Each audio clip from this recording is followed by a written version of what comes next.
95% of Uber Eats orders are on time, which is great. Because when I want my spicy shrimp pad thai, I want it on time. Because, baby, there's no time like the present. Especially when it's pad thai related. But on the off chance your order is late, Uber Eats will give you 3 months, $0 delivery fee with a free Uber One membership. On time, pad thai, baby. On time claim based on latest arrival time shown after order is placed. Offer ends 2/19/2023. Current Uber One members not eligible. Subscription will auto renew at $9.99 each month starting 3 months from initial enrollment. See Uber.com/Uber1 for terms. Benefits available only for eligible stores. Order minimums apply.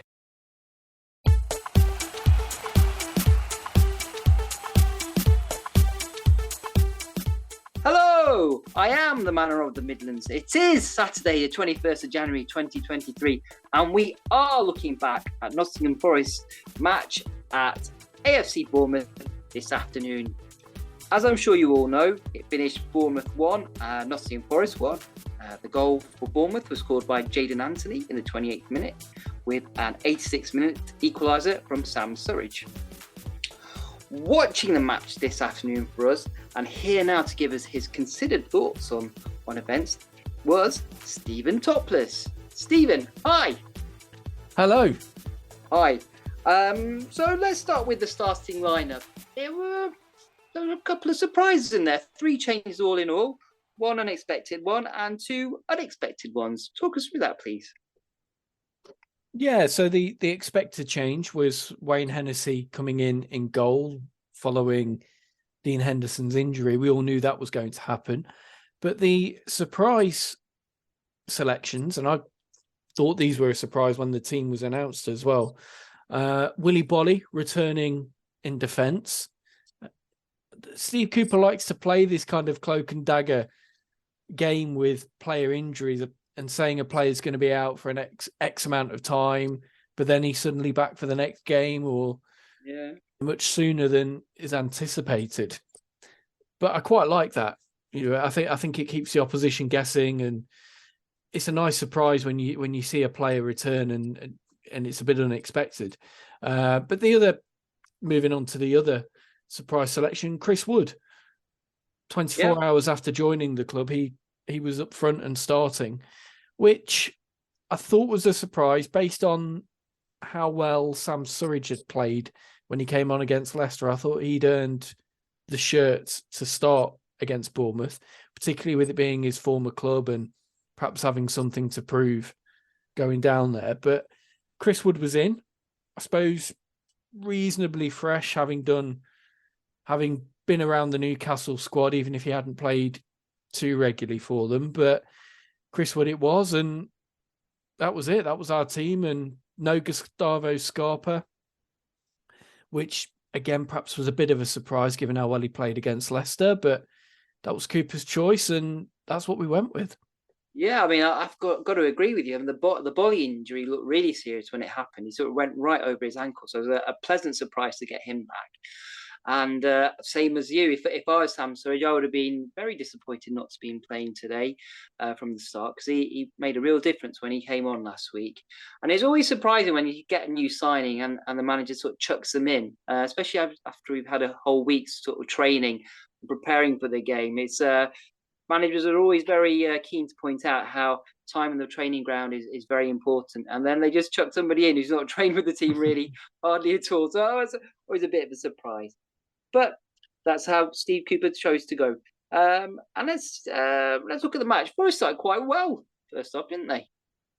Yeah, they had good possession and they were playing high up the pitch and looking to test Bournemouth. And even though they weren't they'd created an opportunity with, I think it was Johnson away down the right-hand side. He pulled the ball back across, and Gibbs White was in the middle of the penalty area, looked to lift it towards the top corner, but the goalkeeper Neto saved it.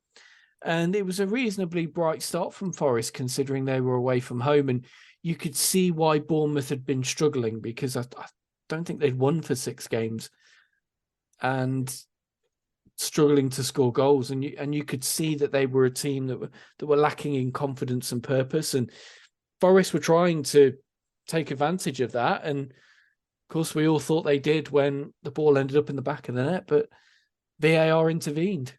Yeah, it was Ryan Yates with what we thought was going to be his first Premier League headed goal. but as you say, VAR interrupted celebrations. Yeah, the ball came into the box, Gibbs White's delivery, and it was Willy Bolly at the back post who nodded the ball across for Yates. His header went in off Lloyd Kelly, but Bolly was in an offside position when the ball was played, so it was the correct call. It wasn't immediately shown on the replay, but when it was eventually, you could see that Bolly was offside, and it was the correct call. Bit of a shame for Yatesy, because that's 2 goals now that he's had disallowed in recent weeks that have been through no fault of his own. He's been in position and scored the goal, and it's almost as if Bolly's got a vendetta against Ryan Yates. Maybe what's he got against him? I don't know, but it's particularly a pity for those Forest fans who'd already sort of stripped off their clothing and running down to the sea to celebrate. I hope they got let back in anyway. Let's just hope that happened. After that sort of let off for Bournemouth, they sort of came into the game a bit more, didn't they? Yeah, it looked to give them confidence, that VAR disallowed goal. And I suppose for them, it's almost like conceding a goal when you think you've conceded, but you haven't. It's a bonus. And it seemed to give them a lift, and they looked more threatening and really started to give the Forest fullbacks a torrid time. And Loddy was actually quite solid on the day, but he was up against Bournemouth's new debutant, Dango Quattara, who actually played quite well and set up the goal. He was a handful. And then on the opposite wing, you had Jayden Anthony, who was really testing Serge Aurier. And I don't think he had the support of Brennan Johnson tracking back. So essentially it was Aurier up against Jayden Anthony and Jordan Zemura down that left-hand side. And eventually, after a bit of pressure, Bournemouth did get their goal. Not before actually, when Kiefer Moore headed over from about 6 yards out. Yeah, our nemesis. I mean, we were hoping at that point that he was going to have an off day, but unfortunately not. He just keeps on coming back to haunt us, doesn't he, old Kiefer Moore? And he's not somebody. Let's just hope Bournemouth go down so we don't have to play him again. I'd say Jayden Anthony scored the goal, and Forest are sort of really pretty much out of it for the rest of that half. Bournemouth were the better team. They have got good pace in that side, and they, as they troubled us last season, they've got some good players really when you look at them. And Otanga, the Dango Ouattara, the new signing, looked good as well. Just one more thing of note in the first half, I think we need to mention. Ryan Yates, just before half time, he had to come off again with a similar complaint to last week. Yeah, and the interesting thing with this was Steve Cooper's post-match interview, where he didn't really sound worried that Yates had gone off. He said it was tiredness and fatigue, and we just had to take him off. But he basically said, "I'm not worried about Ryan. He'll be back." Yeah. And yeah, I say, I mean, makes you wonder why he played. You know? Yeah, I mean, he said he was feeling sick, so I don't know, maybe he's been down with a virus or something, and he's just not 100% or something like that. Or initially, during the Leicester game, I thought he had some sort of concussion or something, the way he sort of sat down and went off. But I don't think he would have been allowed to play if it had been concussion. I think there's that 10-day rule in the Premier League where you're not allowed to play. So obviously not concussion, but there's something to keep an eye on there. It's not right that a fit young man like Ryan Yates keeps on going off from feeling sick during matches. But to replace him came on our new boy from Brazil, Danilo, for his debut, which was an unexpected surprise as well. Yeah, I don't think it would have been in the plan for Danilo to feature, particularly as early as that in the game. But he came on and immediately looked up to the pace of the game. I don't think he's played for several weeks due to the Brazilian season stopping. And yeah, he looked very decent when he came on, actually. Some decent touches, looked to play the ball forward and be positive in how he approached the game, which was good to see. And to say he wasn't at full match sharpness, I was quietly impressed with the way he came on and got up to speed with the game. Yeah, sure. So that's how it finished at half-time. Bournemouth 1, Forest 0. The 1865 Match Report. Sports Social, now on the Sports Social Podcast Network. Hello, I'm Brian McClare. I used to kick a football around for Celtic and Manchester United. These days I'm joined by special guests to talk anything and everything on my podcast, Life with Brian. When you meet footballers, you're just giddy, aren't you? You're kind of like, they've lived your dreams. Me and Bez are inseparable a lot of the time. So join me and listen to Life with Brian, the Brian McClare podcast, wherever you get your podcasts. You're listening to 1865, the Nottingham Forest podcast. So Forest were trading 1-0 from the first half, but they didn't have the best of starts in the second half either, did they, Stephen? No, they again were under the cosh from Bournemouth, and we were hoping when Forest had gone in at half-time that Cooper would get into them and give them a bit of a G-up and maybe change things around slightly for the second half, but it was more of the same. Bournemouth putting the pressure on Forest, and Forest not really able to do much with the ball, and that was a telling feature for most of the game. The end product from Forest wasn't there. When they did win the ball, they didn't do a great deal with it, certainly in attacking areas. So time and again, they were letting Bournemouth off. And it's worth noting as well, in the first half, Bournemouth perhaps could and should have been 3-0 up at the break. They missed a couple of chances. I think Kiefer Moore had one saved by Hennessy, and obviously his header that went over the bar. Ryan Christie as well had one, which he put wide, a header, which perhaps he should have done better with. So we did get away with one, and I was hoping we'd respond better in the second half, but to begin with, we didn't. And it was, I think Lodi was called into action. Anthony and Zamura again linking up well down the left-hand side. Dangerous ball into the box, but Lodi was on hand to knock it away for a corner. And that was an example of how good Lodi had been, very switched on defensively, and one of our better players on the day. Yeah, but virtually nothing going forward for Forest, really. And that, I think, prompted Steve Cooper to make his first change of the second change, actually, because of the substitution for Yates. The second change, when he brought on Gustavo Scarpa for Mangala on the hour mark, who's becoming a customary substitution for Mangala. He doesn't seem to last longer than an hour, does he? No, and I think he was okay today, but it wasn't one of his better performances in a Forest shirt. So I wasn't surprised to see him taken off on the hour mark. And it was a positive move from Steve Cooper. And straight away, Scarpa was coming on and trying to make things happen, trying to be more progressive with how we move the ball around. And what I really like about Scarpa is he's always looking for that forward pass. He's always looking to progress play forward. And he can knock a lovely first-time ball into feet or into space, which is a really good option for us to have if we're trying to use the pace of Brennan Johnson or the movement of a Gibbs White, for example. And again, some nice touches today from Scarpa. And I'm really excited to see how he continues to develop, because he's only, 3 or 4 games into his Forest career?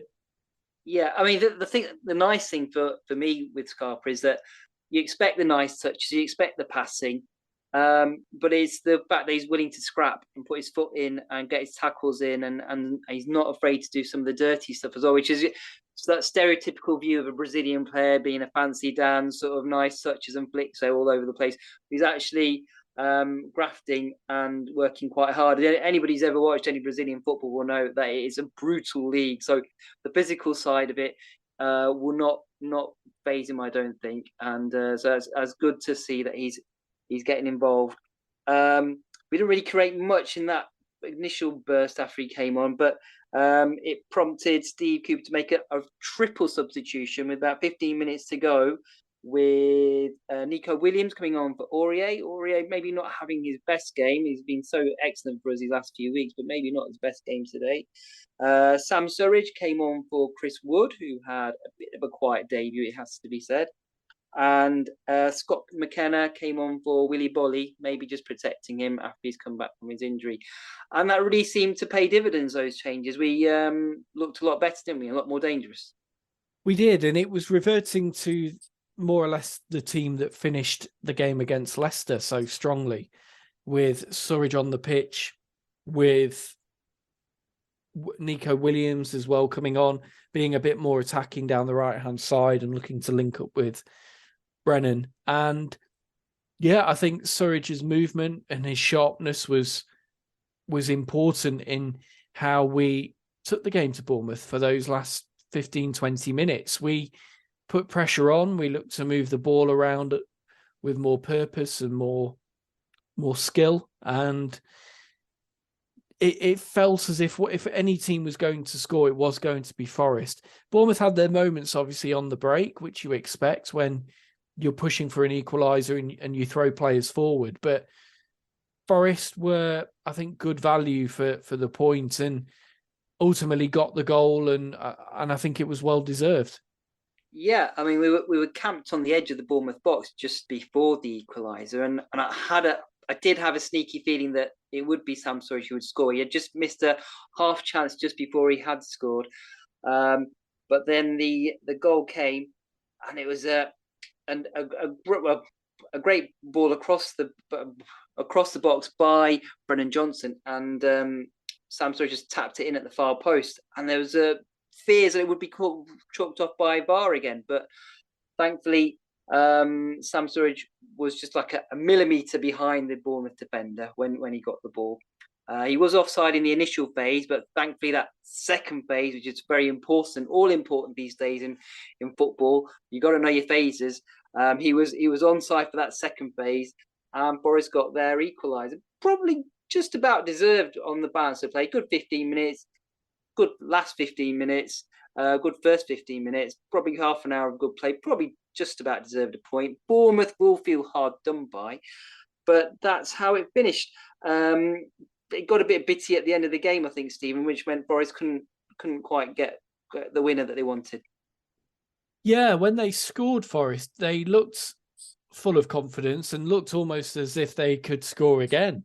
They were trying to get the ball forward and play as they had been, but Bournemouth just managed to hold out, and those final few minutes turned quite scrappy and a bit nervous, actually, knowing what Bournemouth are capable of and having players like Kiefer Moore in their ranks who you just put a ball in the box, find his head, and it'll end up in the net. So it was scrappy, but Forest did enough to hold out and get the point, which I think was vital, not only because it keeps this good run going that we've got and keeps a little bit of distance between us and the teams behind us, but I think it would have been damaging had we allowed Bournemouth to take 6 points from us this season.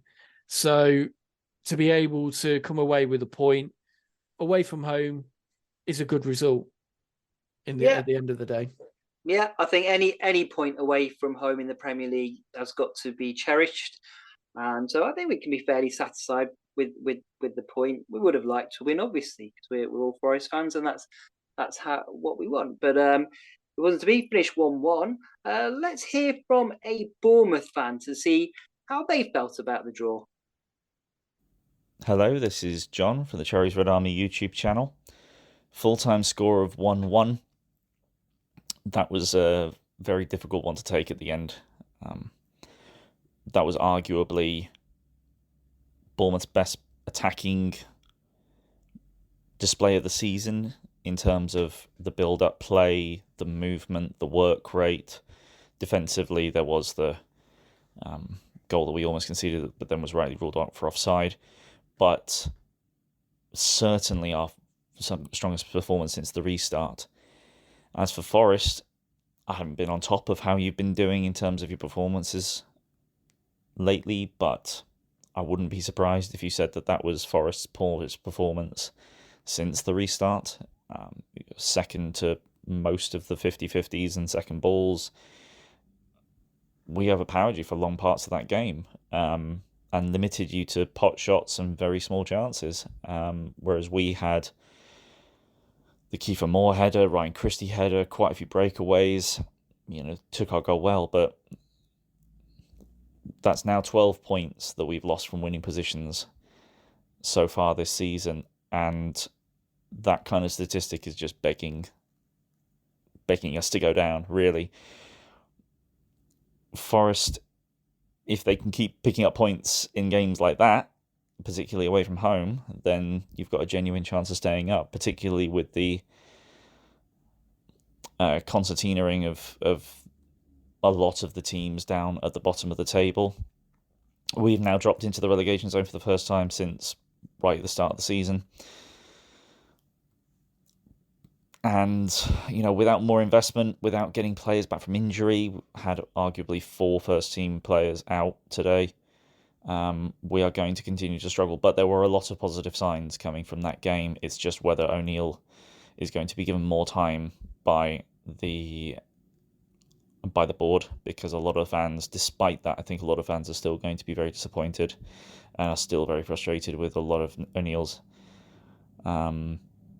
with the performances under O'Neill, which have been vastly under par for the last month or so. Well, best of luck for the remainder of the season, and fingers crossed that we're playing each other in the Premier League next season. Thank you for that. And now we'll just have a quick look back at the 2 new signings, Stephen. Chris Wood and Danilo both played with varying success, I'd say. We've already mentioned Danilo a little bit. You said he looked quite comfortable in there. I thought that for a young man making his debut in a foreign country, having not played for a while, he looked very comfortable, sort of always willing to accept the ball and very confident on the ball. And I think he might be able to provide that sort of metronomic quality, always looking for from a defensive midfielder, sort of taking the ball, moving on, dictating the pace. What about Chris Wood? What did you think about his debut? To be honest, there isn't much to say about his debut because he wasn't really involved. And I'm not sure if that's down to him not being 100% fit, or just, I suppose you've got to forgive a guy who's come in the day before and hasn't trained with the squad at all to then be thrown in to a competitive game and be expected to be on the same wavelength as everybody is a hard ask. But also perhaps Forest didn't make the most of his prowess, certainly in the air, getting the ball in the air to him. Our crossing wasn't great, I don't think, when we were putting balls in the box, and certainly weren't finding Wood. So whether that's something we work on, assuming that Wood would be the starting striker in Awoniyi's absence, I think we'd need to find ways of bringing him more into the game and playing to his strengths, because today he didn't really have a lot to show for his time on the pitch. It's only when Surridge came on that we had that greater mobility up front, better link-ups, and ultimately the equalising goal. Yeah, I mean, it was a slightly strange signing in one aspect, because it sort of goes against the sort of profile of players we've been using for the last few months now, and the way we've been playing is we've just sort of got into the rhythm of playing with sort of 3 mobile, sort of fast players, sort of moving around, nice touches and things, and quick pace. So you can maybe say it's a different option, something we've sort of maybe been crying out for some of the away games. Somebody who can hold the ball up and bring other players into play and just take the pressure off the defence. But it will maybe take a period of adjustment for the other players to start to play with somebody like that, because we've not really had anybody like that this season. But yeah, it will take time. I thought we're sort of trying, when he was on the pitch, we were sort of forcing it a little bit, sort of trying to cross the ball where maybe previous weeks we would have sort of run with the ball into the wings or behind, sort of crossing it to, and maybe forcing ourselves to look for him a little bit. So it offers us a different option. Whether it proves to be a successful one, time will tell us. So I suppose, as in anything in football. But yeah, good luck to Chris Wood, and hopefully he'll help us achieve our goals this season and stay up. You have been listening to the 1865 match report. We'll be back in midweek with another match report when we'll be playing Manchester United in the League Cup semi-final, first leg at the City Ground. The first of a double header against Manchester United in the League Cup semi-finals. So please tune in again and listen to that. Thank you very much for listening. Bye.